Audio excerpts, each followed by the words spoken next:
전쟁, 정복, 파괴. 과거의 역사에서 강대국이 자신의 힘을 과시하는 데 이보다 좋은 수단은 없었을 것입니다. 기원전 6세기 바빌론이 그랬죠. 그들은 강했으며 야망에 넘쳤고 서아시아 전역이 그들 손아귀에 있었습니다. 페르시아만에서 지중해 연안에 이르는 광대한 지역이었죠.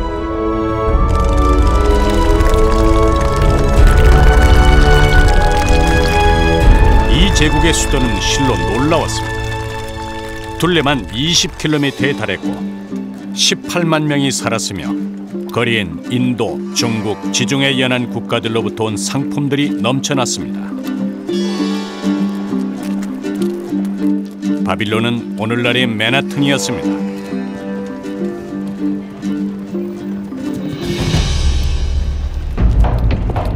바빌론의 왕 네부카드네자르 2세는 정복자이자 건설왕이기도 했죠. 그는 바빌론이 세계의 중심임을 입증하기 위해 탑을 건설했습니다. 바벨탑입니다.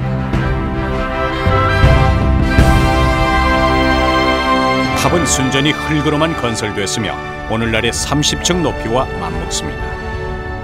네부카드네자르 2세는 이 탑의 꼭대기에 도시의 주신인 마르둑을 안치했습니다. 마르둑은 모든 신들의 왕이기도 했죠. 하나, 이 바벨탑보다 후세에 더 유명해진 건축물이 있습니다.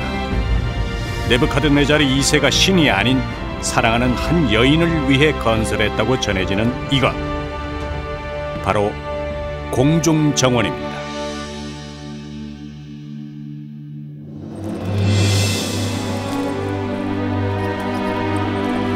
지금으로부터 2600년 전 바빌론의 신전 에사겔에선 성대한 결혼식이 열립니다. 주인공은 바빌론의 젊은 왕 네부카드네자르 2세와 동북쪽 메디아 왕국에서 온 아미티스 공주였죠.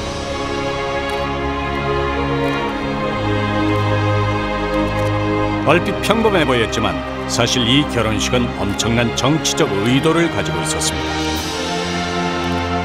إن الملك البابلي نبوخذ نصر الثاني 600 قبل الميلاد حاول إضعاف أو إسقاط الإمبراطورية الآشورية بتعاونه مع الملوك الميديين وعلى الأخص كيخسار. 티그리스와 유프라테스 강이 흐르고 있는 서아시아는 당시 바빌론과 아시리아 그리고 동북쪽의 메디아 왕국이 팽팽한 세력 다툼을 하고 있었습니다. 그런데 바빌론의 네부카드네자르 2세와 메디아 왕국의 키악사레스 왕이 결혼 동맹을 맺음으로써 세력 균형이 깨지고 만 것입니다. 바빌론과 메디아 연합군은 아시리아로 쳐들어갔죠. 결국 아시리아는 기원전 612년 수도인 니네베가 함락됨으로써 멸망하고 맙니다.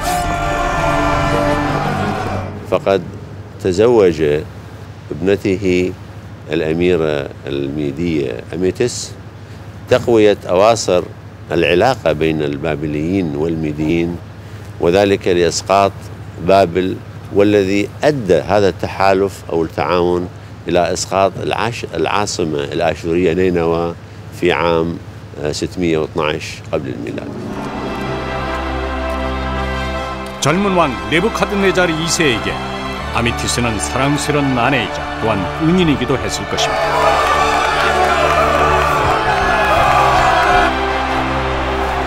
그리하여 네부카드네자르 2세는 세상에서 누구도 가질 수 없고 그 어떤 것보다도 아름다운 선물을 아미티스에게 주기로 했죠. 이것이 바로 그 유명한 공중정원입니다. 공중정원은 얼마나 아름다웠을까요? 훗날 그리스인들은 공중정원의 아름다움이 인간의 영역 밖이라고 생각했습니다. 그리하여 그들은 알렉산드리아에 있는 파로스 등대, 올림피아의 제우스상,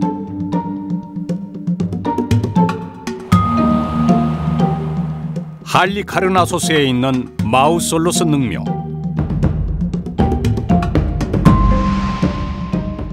이집트 쿠프 왕의 피라미드, 그리고 에페소스의 아르테미스 신전, 로도스의 크로이소스 대거상과 함께 바빌론에 있는 공중정원을 세계 7대 불가 사이로 꼽는 데 주저하지 않았습니다. Various Greek authors write about the famous Hanging Gardens of Babylon, one of the seven wonders of the ancient world. They see the gardens as being something fabulous, again, which fits the general idea of the city of Babylon. 사실 그리스인들 중 바빌론의 공중정원을 본 사람은 극소수에 불과했을 것입니다. 디오도로스, 스트라보, 베로소스와 같은 모험가, 학자, 군인들만이 운 좋게 공중정원을 볼 수 있었죠. 이들은 자신들이 본 공중정원의 환상적인 풍경을 그리스인들에게 전했을 것입니다.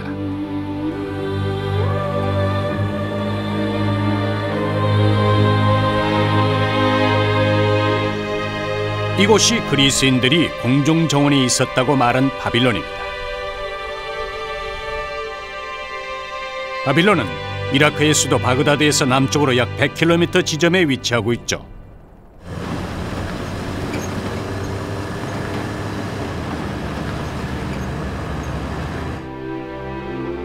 한때는 서아시아 최대의 도시였다는 바빌론. 그러나 오늘날 이곳에서 바빌론의 옛 영광을 떠올리기는 쉽지 않습니다. 단지 무너진 집과 형체를 알아볼 수도 없는 도로, 성체들 뿐이죠. 그나마 이 모든 유물들조차 불과 100년 전까지만 해도 땅속에 묻혀 있었던 것들입니다. 그 잠들어 있던 바빌론을 다시 깨운 사람이 독일의 고고학자 콜데바이였죠. A German team excavated Babylon and did a very fine job of it.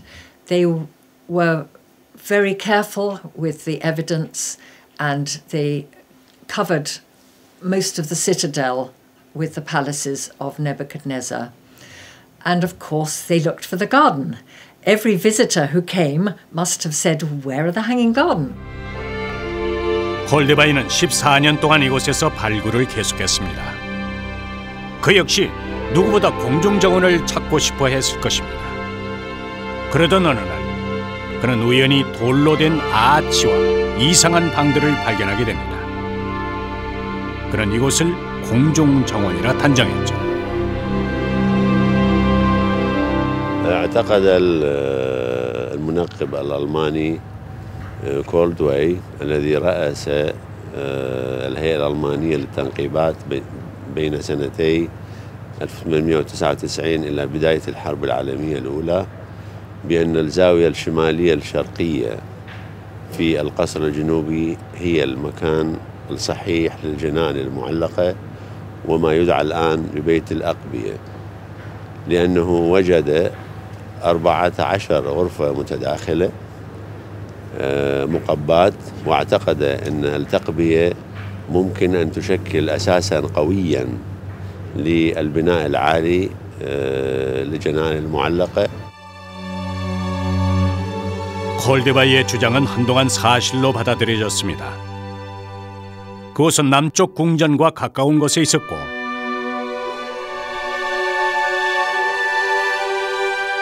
지하엔 이처럼 구운 벽돌로 견고하게 건축된 14개의 방이 있었습니다. 콜데바이는 이것이 공중정원에 물을 퍼올리던 기계실이 있던 곳이라 주장했습니다.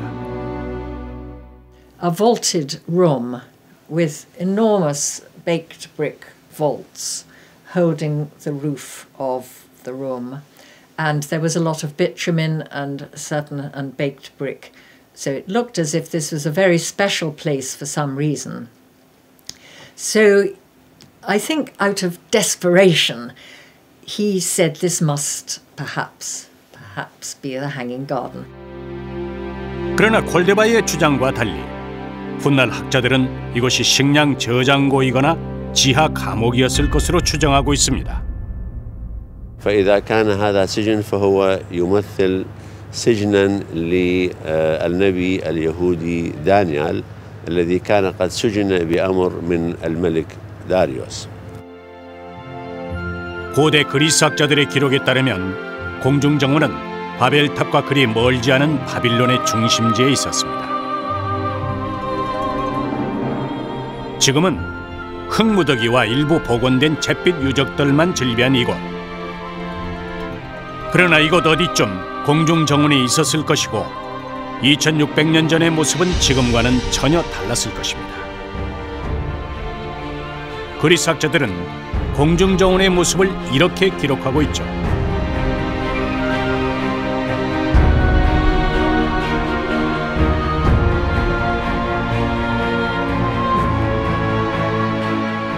온통 향기로 가득했다.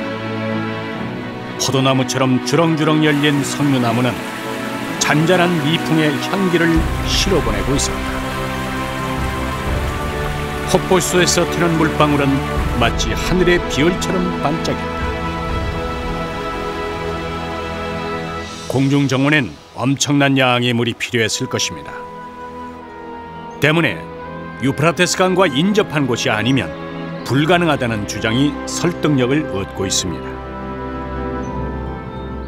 مبررا ذلك بأن وجوده أو عثوره على جدران عريضة جدا ممكن أن ترفع الجنان المعلقة ووقوعها المباشر على نهر الفرات الذي يؤمن سقي المزروعات من نهر الفرات مباشرة أي من مكان مصدر مائي قريب لهذا المكان. 발굴을 통해 콜데바이가 최초로 주장했던 공중정원의 위치는 왕궁 내부 아련실과 가까이 있습니다. 유프라테스 강까지는 상당한 거리가 있죠. 때문에 최근 학자들은 유프라테스 강과 인접한 성벽 안쪽에 공중정원이 있었을 것이라 추정하고 있습니다. 무엇보다 왕궁 내에 여성 거주지와 가깝다는 이유가 크게 작용했습니다.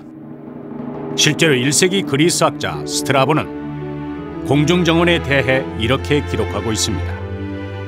가장 중대한 이야기는 정원 양옆에 수차였는데 수차의 임무는 하루 종일 유프라테스 강에 물을 퍼올려 정원에 붓는 것이었다.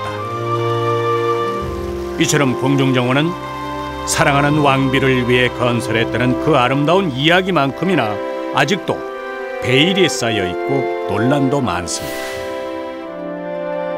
과연 공중정원의 자리는 콜데바이의 주장에 오를까요?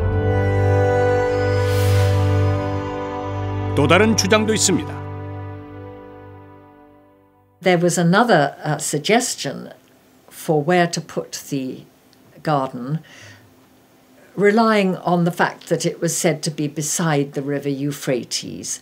And they put it right beside the river Euphrates, but unfortunately all the walls of Babylon, which are enormous, are in between the garden and the palace. So the king couldn't just walk out of his palace. He'd have to get over all these walls or go through the gates. I mean, it wouldn't have been, you know, one wants to step out of one's palace into the garden. That's the point of it being a palace garden. 영국 옥스퍼드 대학의 스테파니 달리 교수의 주장에 따르면 공중정원은 바빌론이 아니라 바빌론 서북쪽 티그리스 강변에 있는 니네베라는 도시에 있었다는 것입니다.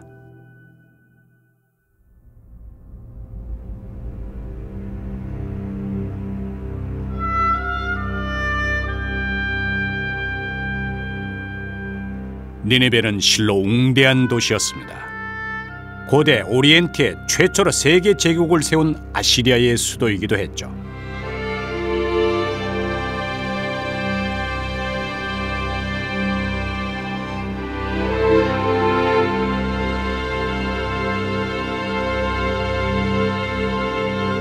니네베가 최고의 전성기를 맞은 것은 기원전 700년경 세나케립이 왕위에 있었을 때입니다. 당시 세나케립은 방이 적어도 80개나 되는 왕궁을 건설했으며 도시의 영역은 700헥타르에 달했죠.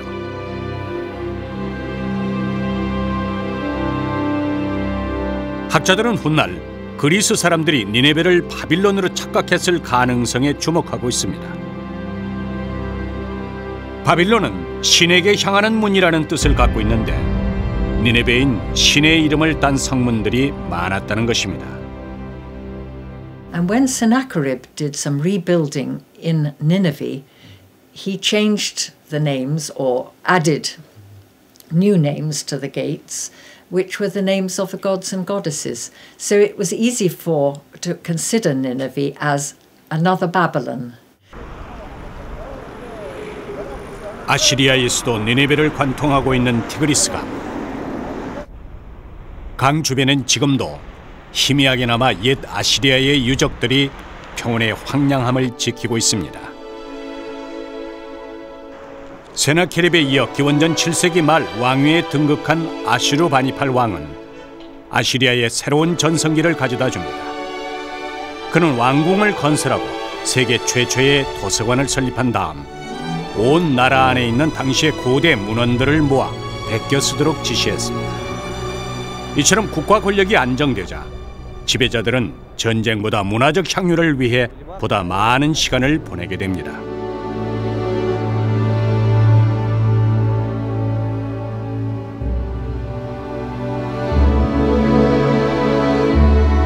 정원 조성은 이제 아시리아 왕들이 왕실의 권위를 내세우는 중요한 수단으로 발전하게 됩니다. 니네베에서 발굴된 수많은 점토판들엔 당시 아시리아인들이 정원을 어떻게 건설했는지 잘 나타나 있죠. One relief that is preserved but very damaged in the British Museum, and then the drawing that was made of one which did not survive to be brought back to a museum. And those two pictures give us quite a clear idea, I think, of how the garden looked. When the water came to the end of the aqueduct and flowed downhill, it divided into different streams. 실제로 이 부조를 보면 정원 전체에 어떻게 수로를 배치했으며 또 어떤 방법으로 물을 끌어들였고 공급했는지를 알 수 있습니다. 심지어 그들은 물을 공급받기 위해 산에 터널을 뚫기까지 했던 것으로 알려졌습니다. It is 50 kilometers of water engineering to bring mountain water all the way from the mountains down to Nineveh, feeding in other watercourses and bringing it in at the right level for the garden. This is a fantastic achievement which would have been hugely admired by the Greeks and the Romans.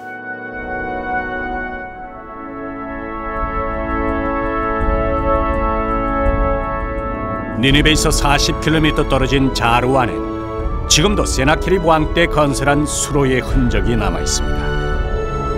세나케립은 이런 수로를 18개나 건설했는데 그 먼 거리를 방수와 수평을 유지하며 물을 끌어오는 일은 결코 쉬운 일이 아니었습니다. 아시리아 왕들이 정원 꾸미기에 쏟아부은 이런 엄청난 노력은 공중정원의 니네베서를 더욱 확산시키는 계기가 되었습니다. The problem is that the Greek and Latin authors, they all attribute to Babylon and not to Nineveh. And the most problematic for this interpretation is the mention of a paradisos, a garden close to a palace where Alexander the Great died, and we know that he died in Babylon. 바빌론 왕의 아련실입니다. 하지만 훗날 페르시아를 정복하고 천하를 제패했던 알렉산더 대왕이 기원전 323년 생을 마감한 곳이기도 합니다. 훗날의 역사가들은 그가 죽은 궁전 근처에 파라데이소스라 불린 정원이 있었다고 기록했습니다. 그렇다면 이들이 말한 파라데이소스라 불렸다는 정원이 공중정원은 아니었을까요? 기원전 6세기 바빌론은 최고의 전성기를 구가하고 있었습니다.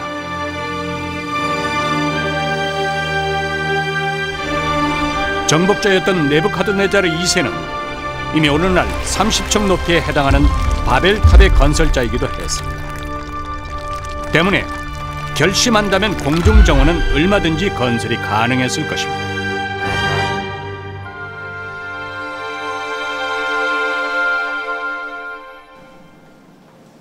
그리스의 한 도서관. 우리는 이곳에서 공중정원에 대한 단서를 제공해줄 또 한 명의 그리스 학자를 만날 수 있었습니다. 그의 이름은 디오도로스. 시실리 태생의 역사가였던 디오도로스는 세계 역사에 대한 여러 권의 저수를 남겼는데 특히 제2권에서 바빌론의 공중정원을 다루고 있습니다.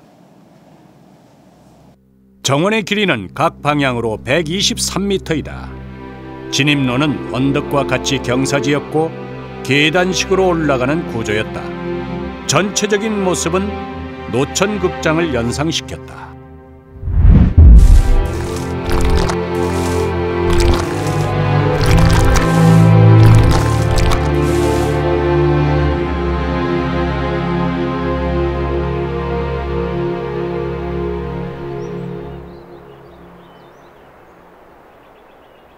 Josephus said that this king, Nebuchadnezzar, built this garden because of his wife, because he loved his wife, and his wife was Midian, and she was missing the mountains where she came from, and so he constructed these gardens for her in order not to miss her country so much.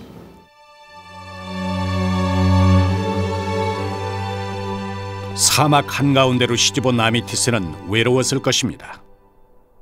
그는 심한 향수병을 앓기 시작했고 고향의 높은 산과 계곡, 맑은 물과 푸른 나무들이 무성한 풍경을 몹시도 그리워했습니다. 네부카드네자르 2세는 그런 아내 아미티스를 위해서 뭔가를 하지 않으면 안 됐죠.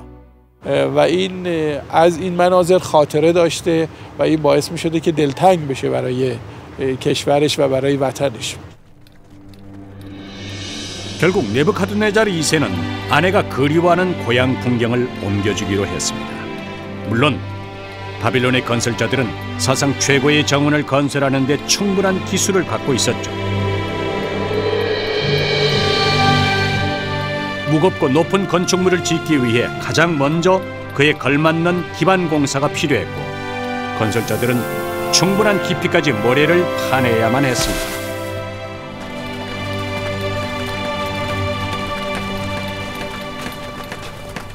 About the appearance of the Hanging Gardens, he says that you had one approach. We must imagine it as a staircase, which leads to the top floor of the gardens.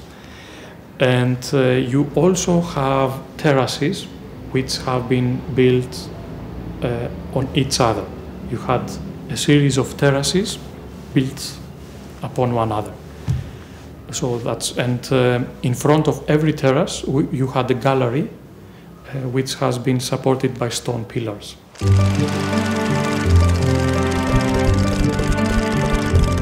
기반 공사가 끝이 나자 기술자들은 먼저 지름 1m, 높이 5m인 아치형 기둥들을 폭 123m의 면적 위에 빼곡하게 세웠습니다.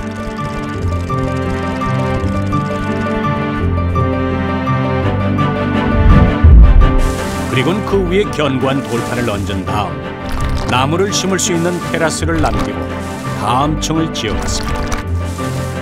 멀리서 바라본다면 마치 경기장의 관람석을 연상케 했을 것입니다. They have used for the rooftops of all these galleries one layer of reeds, of a lot and thick layer of reeds, and then they covered this layer with bitumen, and then they used baked bricks and cement. 방수 문제에 관한 바빌론의 기술자들은 최고였습니다.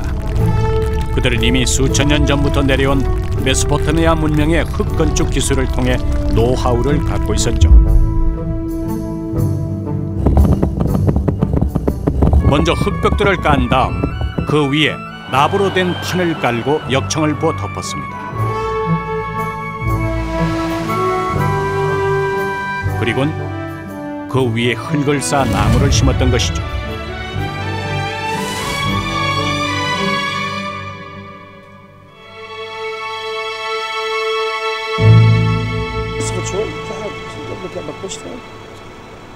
실제로 바그다드 서쪽 히트 지역엔 지금도 수천 년 전 방식 그대로 역청을 채취하는 곳이 있습니다.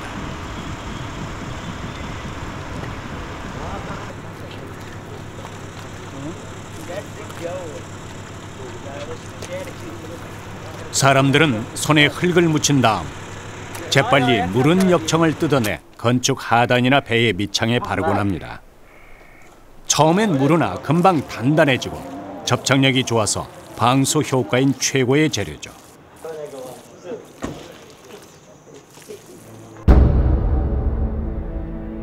그렇다면 어떤 나무들이 심어졌을까요? 왕비의 향수병을 치료하고자 했으므로 당연히 왕비의 고향에 있는 꽃과 나무를 옮겨오고자 했을 것입니다. 그곳은 바빌론으로부터 동북쪽으로 500km 떨어진 엑바타나였죠.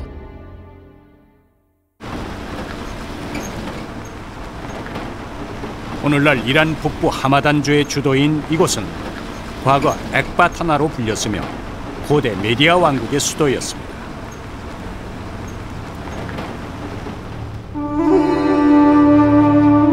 해발 4,000m에 달하는 자그로스 산맥 중 1,800m 고원에 위치하고 있어 서늘하고 강수량이 많은 곳입니다. 주로 농경과 목축을 통해 살고 있었던 메디아인들은 점차 북방을 잇는 무역로를 장악해가면서 부를 축적했고 이곳에 거대한 궁전과 정원을 건설했죠. 그리하여 기원전 549년 페르시아의 키루스 대왕에게 멸망될 때까지 엑바타나는 약 100여 년간 최고의 전성기를 구가했습니다.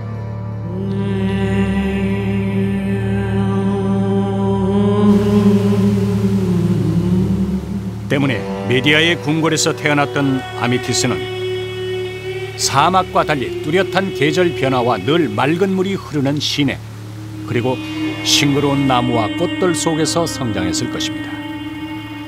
بارش باران زیادتر باشه، رطوبت هوا بالا باشه و تو این شرایط اکثر گیاها به خوبی رشد میکنن.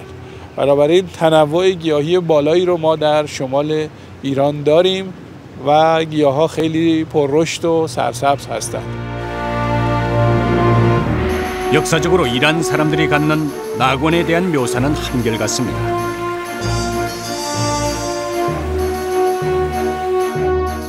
천국은 푸른 녹지로 돼 있고 아름다운 꽃과 열매가 가득하다.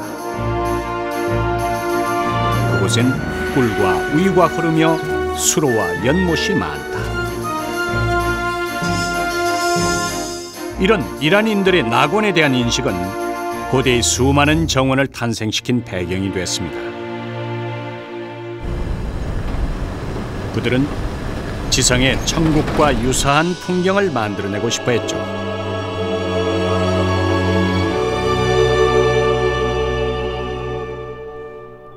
파사르가데, 지금은 불모지와 다름없으나 한때 이곳은 페르시아 제국의 첫 수도였습니다. 파사르가데란 오늘날의 의미로 페르시아의 정원이란 뜻이죠. 놀라운 것은 이때 나온 가데, 즉 정원입니다. 인류 역사상 최초로 정원이란 말이 여기에서 탄생됐던 것입니다.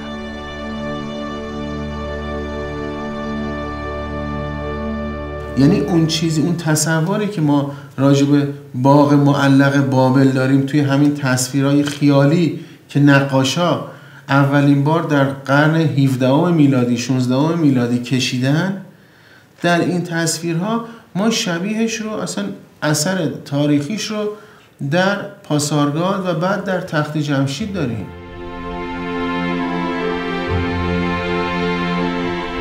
그러나 이 위대한 제국은 기원전 331년 알렉산더 대왕에 의해 멸망된 후 2300년 동안 평온에 버려진 채 오늘에 이르고 있습니다.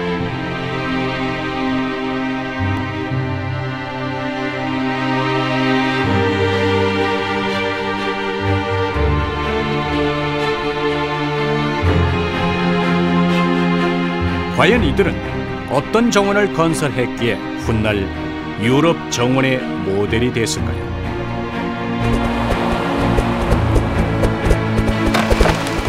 이것이 우리가 복원해본 타사르가데의 모습입니다. 그런데 고대 이란의 정원에서 가장 눈에 띄는 게 있습니다. 어디에든 물을 뿜어내는 분수가 있다는 것이죠.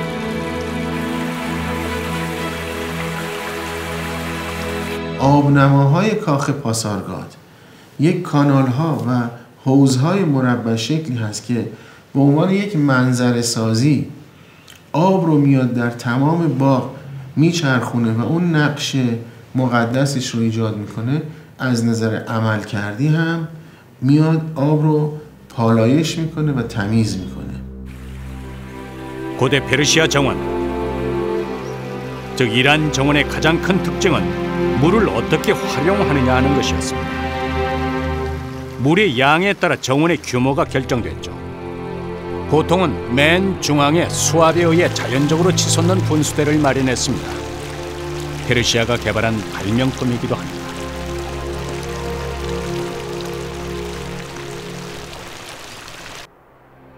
정원 곳곳에는 꽃을 비롯해 석류, 호두, 감, 귤 등을 심었는데 이런 식물들 역시 수로의 방향에 따라 구역이 정해졌습니다.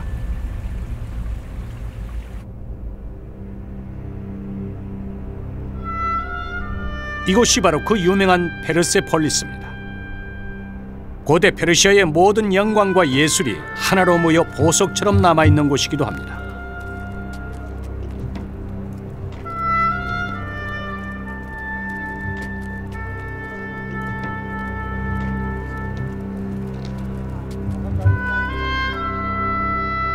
산비탈을 깎아 모두 12만 5천 평방미터의 구릉지에 건설된 이 도시는 기원전 330년 알렉산더 대왕에 의해 파괴될 때까지 페르시아의 궁전이었습니다.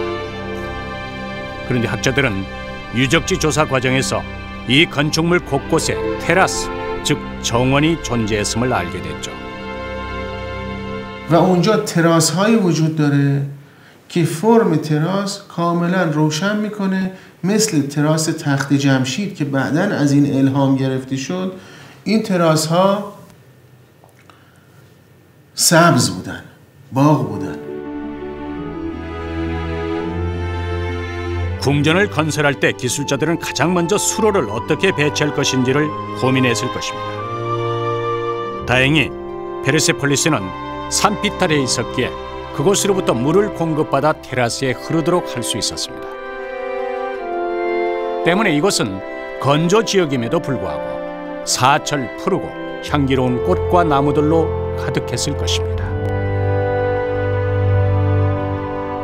اینکه ما روی دیوارهای تخت جمشید این اثر رو میبینیم، اینها ادامه فرهنگیه که از دوره ماد هنوز تو ایران رایجه. 그러나 공중 정원은 나무를 구해오는 일부터 결코 쉽지 않았습니다. أميتيس التي جلبها من الجبال شمال العراق أو شمال جنوب إيران،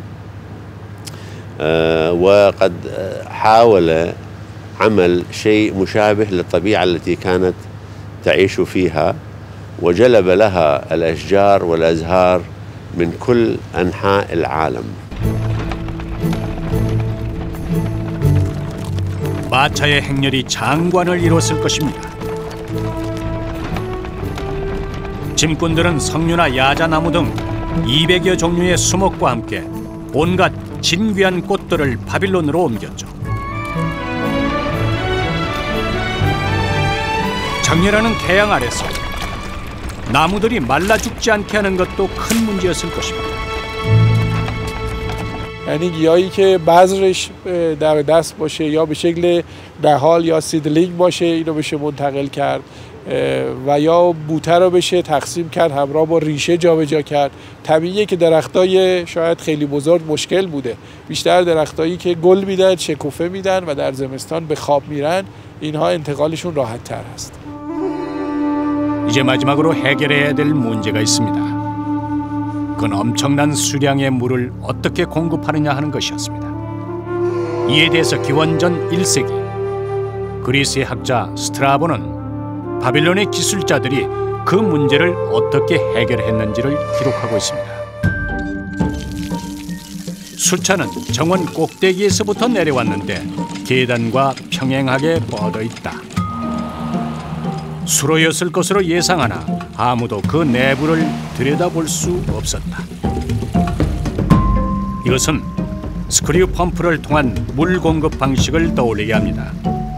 보통은 그리스의 아르키메디스가 발명한 것으로 알려졌지만 바빌론에선 이미 사용되고 있었던 것이죠. لقد ذكر المؤرخ الأغريقي ديودورس 40 قبل الميلاد بأن الجنان المعلقة كانت مؤلفة من 7 طوابق وهي أعلى من أعلى نقطة من الأسوار الداخلية بمسافة 20 متر تقريبا وهناك ثقب يخترقها من الأعلى إلى الأسفل وهناك مجموعة من الأدوات والآلات تشتغل داخل هذا الثقب لرفع الماء إلى الاستيجات أو إلى مناطق إرواء الجنان المعلقة. 이처럼 공중정원은 단지 하나의 정원이 아니었습니다. 그것은 네부카드네자르 2세의 왕비 아메티스에 대한 지극한 사랑과 방수 문제, 나무 운반, 수로의 배치, 물을 끌어올리는 방법 등 바빌론인들이 메소포타미아 문명 이래 쌓아온 모든 지적 역량이 총결집된 예술 작품이었던 것입니다. 폭포처럼 떨어진 물은 혈관처럼 복잡하게 얽힌 수로를 따라서 정원 곳곳에 생명력을 불어넣었습니다.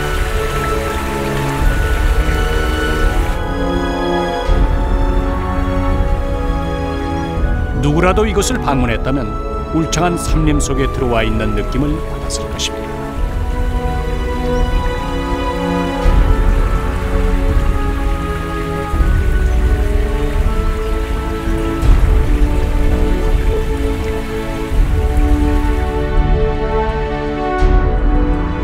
하지만 더욱 놀라운 것은 외부가 아닌 내부에 있었습니다. 기록에 의하면 공중정원 내부엔 100여 개가 넘는 크고 작은 방들이 있었으며 그 방들의 중앙엔 넓은 광장이 있었다고 전합니다.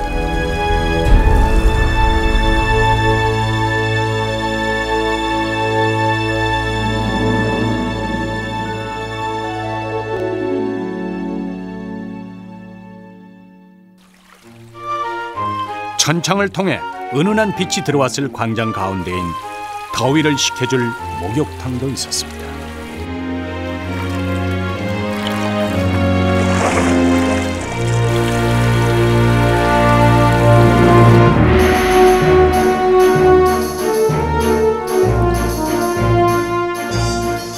공중정원은 기원전 6세기 바빌론이라는 사막 한가운데 세워진 가장 완벽한 파라다이스.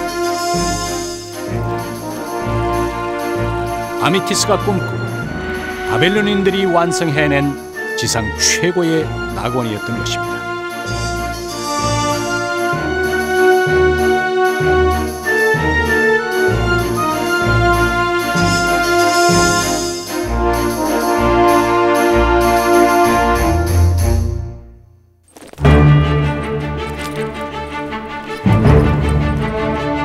이처럼 고대 그리스인들이 세계 7대 불가사의로 불렀던 공중정원은 네부카드네자르 2세와 아메티스 공주의 사랑으로 건설됐습니다.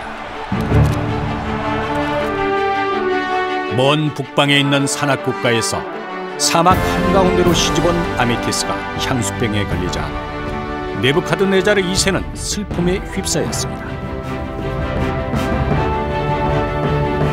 네부카드네자르 2세는 그녀가 그리워하는 고향의 풍경을 고스란히 그녀 곁에 옮겨줌으로써 아내인 아메티스를 위로해주고 싶었죠.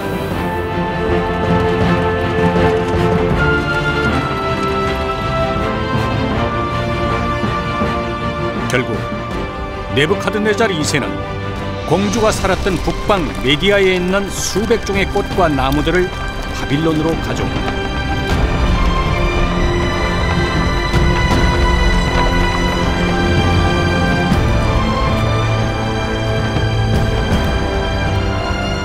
그리하여 바빌론의 불가사의한 건축물 공중정원이 탄생했던 것입니다.